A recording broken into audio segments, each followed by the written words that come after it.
Hello everyone, this is Kevin the Switch Hippie here with another exciting episode of Rescued from the Bargain Bin here at Groovy Old Records. There's a store downtown here in Greeley. It's an antique store, not a thrift store, an antique store. And they're retiring and they were just selling some stuff off. So basically the lady says, give me $10, I'll give you what's in this box. I'm like, all right. So I paid $10, I got what's in the box.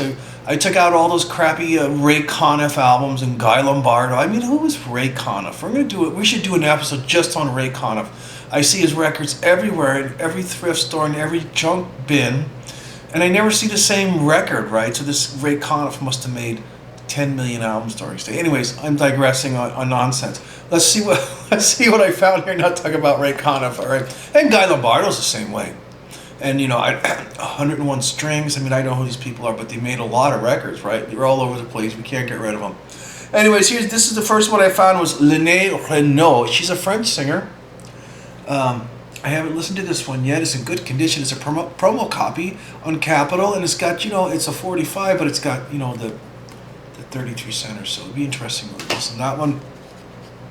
Here's another great one is Standing in the Need of Love. That's Clarence Frogman Henry, right? And this is from the Argo, which is just Subsidy of Chess. So it's good R&B record, and I put it below so you can listen to Clarence Henry. This is a great one. The Trogs. This is actually the A side is Wild Thing, right? So this is the original 1966 Wild Thing. And we've all heard it a million times, right? The Trogs. The Trogs were huge in Britain, by the way. I mean, I have Trogs albums. It wasn't just this, right? In America, we hear Wild Thing and that's it. But in Britain, they recorded for many, many years afterwards and had a lot of hits, right? Even, I was thinking that one of Phil Collins had a hit, Groovy Kind of Love, which I think was the Trogs too, right? Am I wrong? Groovy Kind of Love is a Trogs song, and then Phil Collins had a hit with it. But I played the B-side, which is a good From Home, the Trogs. Good bit of psychedelic in there. Good bit of fuzzy guitar at the end. I'm sure you'll like it, so enjoy that one. This next one is Candy Stanton.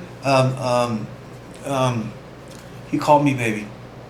Brilliant record. Brilliant R&B record. I love her voice. This is the next one is Nancy Love. Again, this is the VJ record, which is a Subsidy of Chess. So this is kind of R&B promo copy. This is a DJ promo copy. Love Letters in the Sand, which of course was the famous country song, right? And she gives that kind of R&B twist to it, so that's really good. This next one is really cool too. This is I'm in Love Again, and that's the Fontaine. I'm in Love Again was a hit with somebody else. I can't think off the top of my head who was a hit for, but they do a brilliant version of that on Dot Records, the old Dot Records, right? Put that below.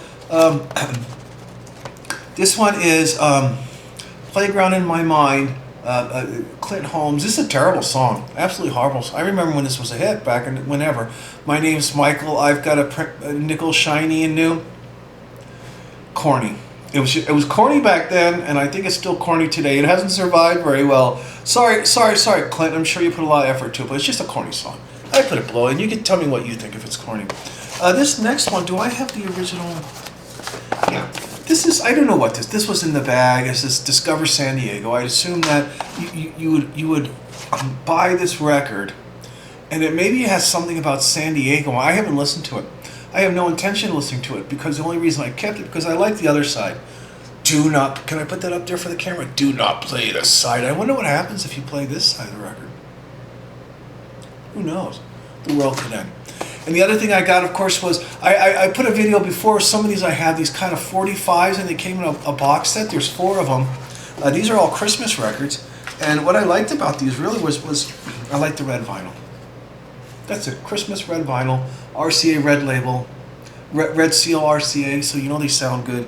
All the original material, all the little advertising and the song lists are in here. The dust jackets aren't, but that's okay. We'll deal with it. It also came with Merry Christmas from your RCA record. I'm gonna have to see what year this was. This is Merry Christmas from your RCA record dealer. It was in the box, but I don't know if it came with the box or whether it was sold separately at some point. But I'll look that one up. But it's got Perry Como, the Ames brothers, Harry Belafonte on it. So pretty cool, huh? Those are the 45s. So let me shift to these albums right quick before we run out of time. These were the albums that I got out of there.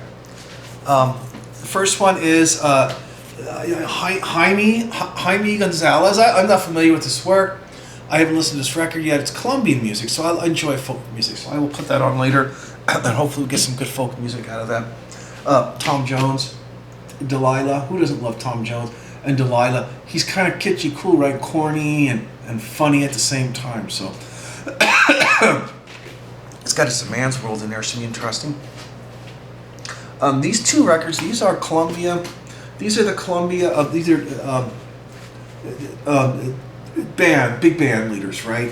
And they have a 2-volume set of these big band leaders: Billy May, Woody Herman, Harry James, Stan Kenton, Ray Anthony, and Les Brown. And this band are renowned. So I'm gonna. This is big name bands, big bands from this. These albums probably came out in the mid '50s. Vicky Carr. I'm not sure what this is. I'm not familiar with Vicky Carr's work. I should be, I think, in my head. But what attracted me, of course, is this is the Springboard record label. Can you see that? Oh, you can see it here. Springboard.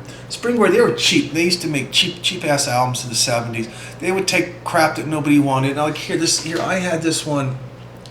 I had this Jimi Hendrix record on Springboard. It was just, it was whatever outtakes or whatever that nobody else wanted on the floor. How many versions of Red House can you have? So anyways, that's what this is. So this is Springboard. It's going to be a cheap reissue of her earlier work. So, well, it's sealed. So, this has been sealed for probably 40 years, 30 years. This next one, speaking of cheap records, this is Gordon Lightfoot. The first time I saw her face, which was a hit, right? But this is on Pickwick Records. Gordon Lightfoot recorded on Reprise, so this is from 1980 or 79 or something like that. 1979. So this is kind of it's not a greatest hits because there's no hits on it. They just took a bunch of his old songs and Pickwick did and kind of put them on this record and tried to resell it as something creative. So I'll put some of that below. This one's pretty cool too. This is a Grand Funk. I'm not a Grand Funk Railroad fan.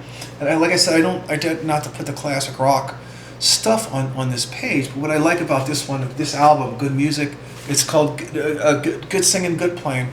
What I like about, of course, is produced by Frank Zappa. Can we get there? Produced by Frank Zappa. I'm a huge Zappa fan, so I have this on CD. It's not a great record. It's just not. I was maybe looking for something more Frank Zappa than Grand Funk, but all you get is really Grand Funk on that. But I'll put a track below. You tell me what you think. You're a Zappa fan. This one is Ode to Billy Joe, Bobby Gentry. I like her. The guitar playing is absolutely excellent. That whole song, Ode to Billy Joe, it's a great song, right? It's delightfully ambiguous. It's got some great guitar work from her on it. And it's a good song, and of course they make some cheesy movies out of it. But I'm gonna find a good track, good guitar track from this record, and I'll put it below. But everybody knows Ode to Billy Joe, right? And I think this is in mono, right? Yeah, this is a mono record, so this is gonna sound really good. This is another great one. Search of the Lost Chord, Moody Blues, 1967 or whatever, 68. Brilliant album. I don't like the Moody Blues very much, but this album is brilliant. Brilliant. If you have one Moody Blues album you want to get, this is it. Or a greatest hits. But I'm just saying, this is a very good album. Highly recommend it, and I'm going to put something below. So I like Om.